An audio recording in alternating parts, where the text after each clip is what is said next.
नमस्कार दोस्तों, कैसे आप लोग? आज मैं फिर से एक नया आईपीओ के बारे में चर्चा करूंगा क्योंकि एक-एक करके जितने सारे आईपीओ मार्केट में आया है, जैसे देखिए यहाँ पे पूरा के पूरा लिस्ट है। ये सारे आईपीओ के डिटेल्स मैं आपके साथ शेयर किया था और सारे कंपनीज के आईपीओ में किस तरीके से लिस्टिंग गेन होने का चांसेस है, वो भी मैं आपको बताया था और same to same listing gain देखने को मिला है।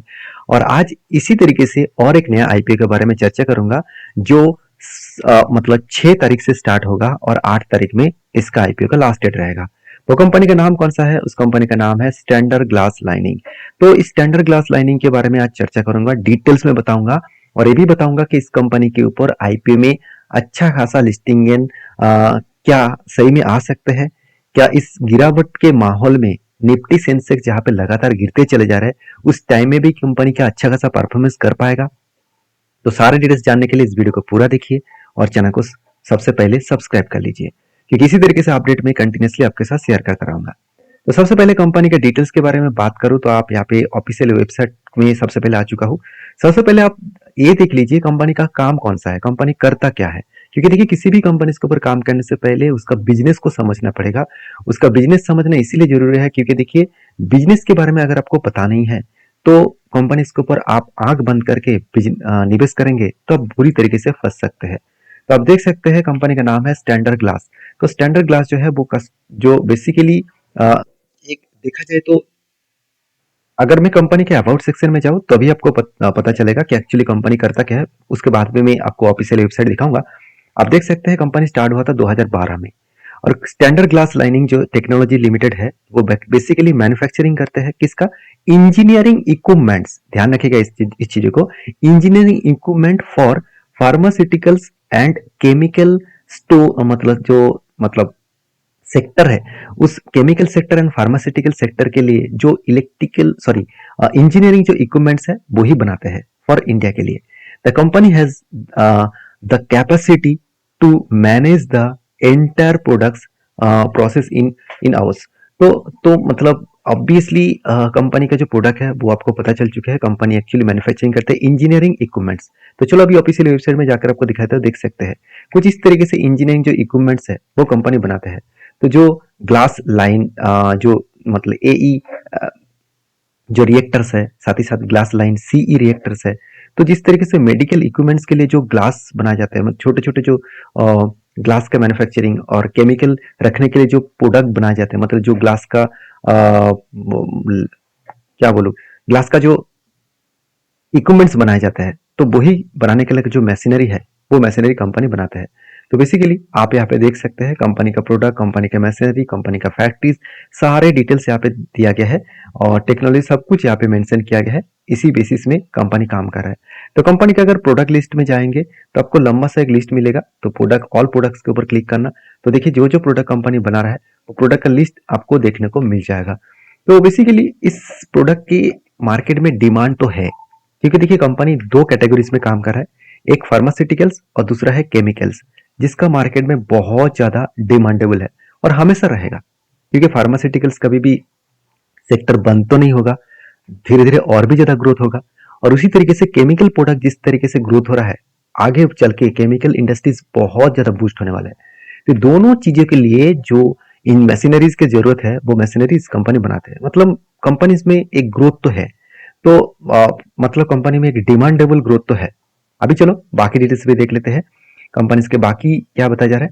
देखिए कंपनी बता रहा है कि कंपनी का जो प्रोडक्ट है, कंपनी का जो प्रोडक्ट है वो पोर्टफोलियो के हिसाब से देखा है तो कंपनी क्या क्या बना रहा है, क्या क्या प्लान है, वो सब कुछ यहाँ पे मेंशन किया है। तो मैं आपको सबसे पहले वो चीज दिखाने वाला हूँ कंपनी कहाँ पे बिजनेस कर रहा है। अगर कंपनी का सेल्स ऑफिसेस के बारे में बात करूँ तो आप देख सकते हैं गुजरात, मुंबई, महाराष्ट्र, विशाखापट्टनम, आंध्र प्रदेश, इस तरीके से अलग अलग जगह पे कंपनी खुद के बिजनेस को फैला कर रखा है।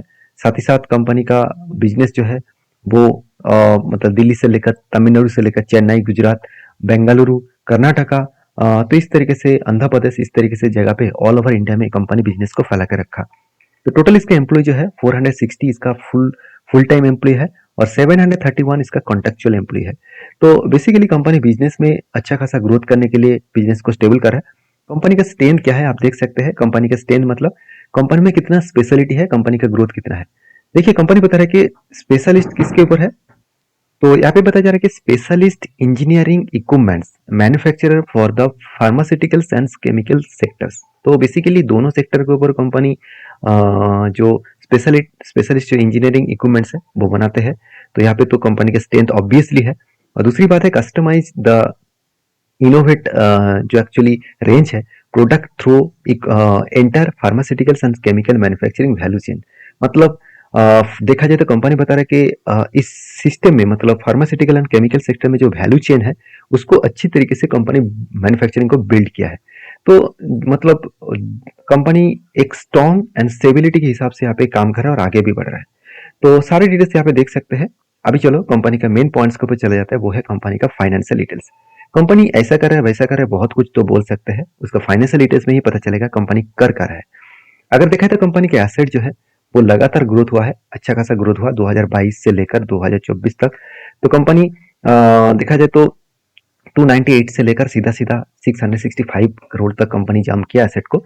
उसी तरीके से सेल्स भी मतलब रेवेन्यूज भी कंपनी अच्छा खासा ग्रोथ किया, जो 2022 में 241 करोड़ था, उसके बाद 2023 में 500 करोड़ बना, उसके बाद 2024 में 549 करोड़ बने। तो अच्छा खासा यहाँ पे रेवेन्यूज में ग्रोथ हुआ। और उसी तरीके से अगर प्रॉफिट आफ्टर टैक्स को देखूं तो सीधा सीधा कहूँ कि 25 करोड़ इसका पहले जो टैक्स था बेसिकली कंपनी के जो टैक्स देने के बाद जो प्रॉफिट हुआ था 25 करोड़ हुआ था 2022 में, उसके बाद 50 करोड़ हुआ 2023 में, आज 60 करोड़ है। मतलब सीधा सीधा कहूँ कि कंपनी कोविड के टाइम के बाद कंपनी के ऊपर अच्छा खासा प्रॉफिट ग्रोथ हुआ था, ऑलमोस्ट डबल प्रॉफिट ग्रोथ हुआ था। अभी कंपनी का प्रॉफिट ग्रोथ थोड़ा सा कम हुआ क्योंकि 53 करोड़ से 60 करोड़ हुआ। आपको देखकर लग रहा होगा कि प्रॉफिट ठीक है, मगर परसेंटेज वाइज देखा जाए तो कंपनी का प्रॉफिट डाउन हुआ है। कंपनी का नेटवर्क भी बढ़े, अच्छी बात है। और क्योंकि 69 से सीधा सीधा 400 करोड़ नेटवर्क बढ़े, ये बहुत शानदार बात है। कंपनी के रिजर्व एंड सरप्लस के हिसाब से देखिए सरप्लस भी बहुत बढ़ चुके हैं और रिजर्व भी बढ़े हैं। तो 53 से सीधा सीधा 389, ये एक मैसिव जाम है। उसी तरीके से कंपनी का कर्जा भी बढ़ा है, ये सबसे इंपॉर्टेंट पॉइंट है क्योंकि 69 करोड़ का कर्जा था 2022 में, आज वो बढ़ के 129 करोड़ हो चुके हैं, ऑलमोस्ट दुगना से भी ज्यादा। तो मतलब ऑलमोस्ट दुगना के आसपास। तो कर्जा भी डबल हुआ है, ऐसे नहीं कि सिर्फ प्रॉफिट डबल हुआ है और देखा जाए तो सेल्स डबल हुआ है, रिजर्व डबल हुआ है, कर्जा भी डबल हुआ। तो कर्जा कितना है तो आप यहाँ पे देख सकते हैं, कर्जे का जो डेप्थ ऑफ इक्विटी है वो 0.32 है, मतलब ठीक ठाक है। तो 0.32 को कंसिडर किया जा सकता है। तो एक छोटे कंपनी के ऊपर इतना शानदार तरीके से परफॉर्मेंस किया, यही सबसे बड़ी बात है क्योंकि आरओसी आरओई दोनों ही 15% के 20% के ऊपर है। तो एक स्टेबिलिटी यहाँ पे देखने को मिला है। और साथ ही साथ देखा है तो कंपनी का पेट मार्जिन जो है वो 10 के आसपास है। तो प्राइस टू बुक वैल्यू भी देखा है तो 5.370 है। तो चलो कोई बात नहीं, ठीक ठाक ही है। कंपनी का टोटल जो मतलब डेटा के हिसाब से बात करूं तो कंपनी का अर्निंग पर शेयर 3.25 है और पी रेशियो 43 है। तो मुझे वैल्यूएशन थोड़ा सा हाई लगा, ऑब्वियसली पोस्ट मार्केट के बाद ये वैल्यूएशन और भी बढ़ जाएगा। तो तो ये जो वैल्यूएशन है कंपनी का अर्निंग पर शेयर है वो कितना ज्यादा है बाकी कंपनी से, चलो वो सबसे पहले देख लेते हैं। तो इसका पेयर ग्रुप से बात करूं तो इस सेक्टर में बहुत सारे कंपनी है, जैसे JMM कंपनी है, HLF ग्लासकोट है, साथ ही साथ थर्मेक्स है, साथ ही साथ जो पराज इंडस्ट्रीज लिमिटेड है, तो सॉरी पीराज इंडस्ट्रीज लिमिटेड है। तो इस तरीके से बहुत सारे कंपनीज है। तो सारे कंपनीज का अगर मैं अर्निंग पर शेयर देखूं तो सारे कंपनीज का अर्निंग पर शेयर बहुत शानदार है। मगर जो स्टैंडर्ड ग्लास लाइनिंग है इसका अर्निंग पर शेयर उतना खास देखने को नहीं मिला।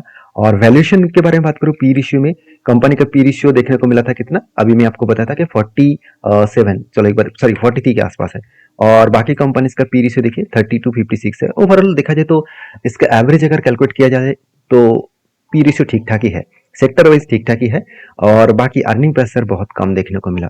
तो ये मुझे थोड़ा सा दिक्कत वाला पॉइंट्स देखने को मिला है। इस पॉइंट्स को जो डिनाई नहीं करना चाहिए क्योंकि अर्निंग अगर कम है सेक्टर वाइज तो कंपनी में ग्रोथ होना थोड़ा सा रुक सकते हैं और लिस्टिंग गेन भी अच्छा खासा ना भी देखने को मिल सकता है। तो चलो बाकी पॉइंट्स भी देख लेते हैं। तो सबसे पहले इंपॉर्टेंस पॉइंट और भी एक बार देख लेते हैं, जो है कंपनी का इस आईपीओ लेने का मकसद क्या है। देखिए कंपनी बता रहा है कि इस फंडिंग इश्यू करने का जो मेन मकसद है वो basically capital expenditure requirement for companies toward the purchase of machinery and equipments. Obviously company खुद के बिजनेस के ऊपर इन्वेस्टमेंट करने के लिए इस तरीके से फंडिंग उठा रहा है। और साथ ही साथ जो प्रोमोटर है उसका भी खुद के जेब में कुछ पैसा मतलब डालने वाला है।